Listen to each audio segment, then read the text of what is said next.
Hello, నమస్తే. AP రాజకీయాల్లో ఇప్పుడు ఒకే ఒక అంశం హాట్ టాపిక్ గా మారింది.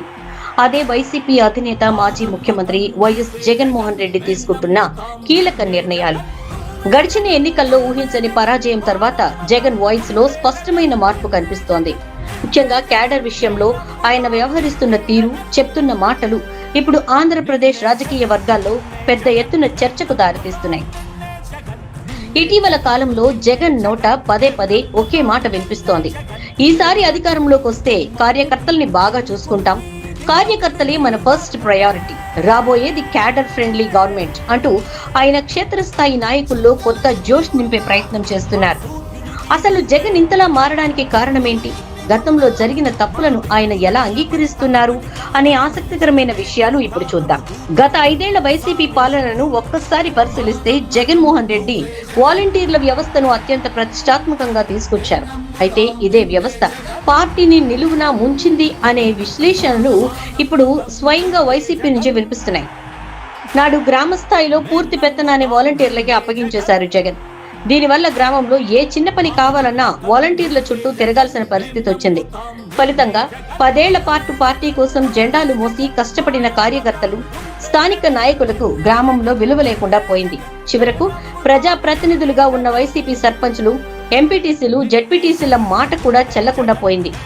ఆ మాటకొస్తే నియోజకవర్గాల్లో ఎమ్మెల్యేలకు కూడా పెద్దగా పనులు లేకుండా కేవలం మేనిఫెస్టో పట్టుకుని ఇంటింటికి తిరిగేలా చేశారనే అసంతృప్తి ఎన్నికలకు ముందే పార్టీ యంత్రాంగంలో తీవ్రంగా పేరుకుపోయింది. వాలంటీర్లే నన్ను గెలిపిస్తారు, మీ చొక్కాలు మడత పెట్టండి అంటూ ఎన్నికల ముందు జగన్మోహన్ రెడ్డి వాలంటీర్లపైనే పూర్తి భారం వేశారు. పార్టీ క్యాడర్ కంటే వాలంటీర్లనే ఆయన బలంగా నమ్మారు. కానీ సరిగ్గా ఎన్నికల సమయానికి సీన్ రివర్స్ అయింది. కూటమి ప్రభుత్వం తాము అధికారంలోకి వస్తే వాలంటీర్లను కొనసాగిస్తామని, పైగా జీతాన్ని 10,000 రూపాయలకు పెంచుతామని హామీ ఇవ్వడంతో వాలంటీర్లు కాస్త న్యూట్రల్ అయిపోయారు.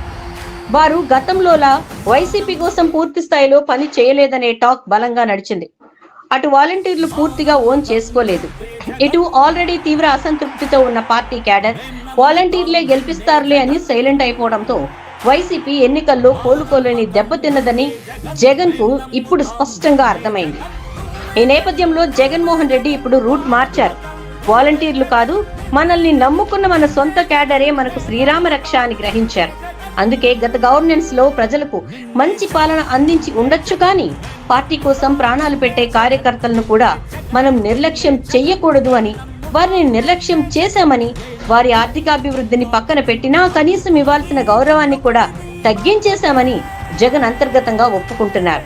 అందుకే ఇప్పుడు తాడేపల్లి వేదికగా సరికొత్త వ్యూహాలు అమలు చేస్తున్నారు.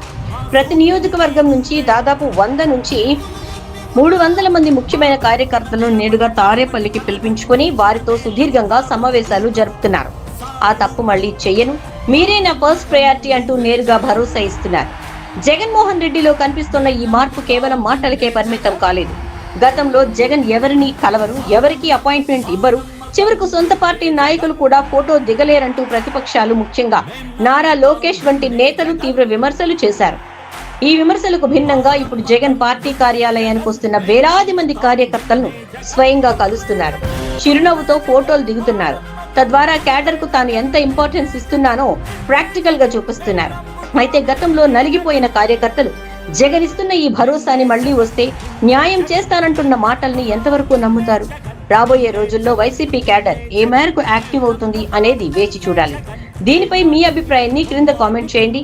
మరిన్ని పొలిటికల్ అప్డేట్స్ కోసం మా ఛానల్ ని సబ్స్క్రైబ్ చేసుకోండి. Thank you.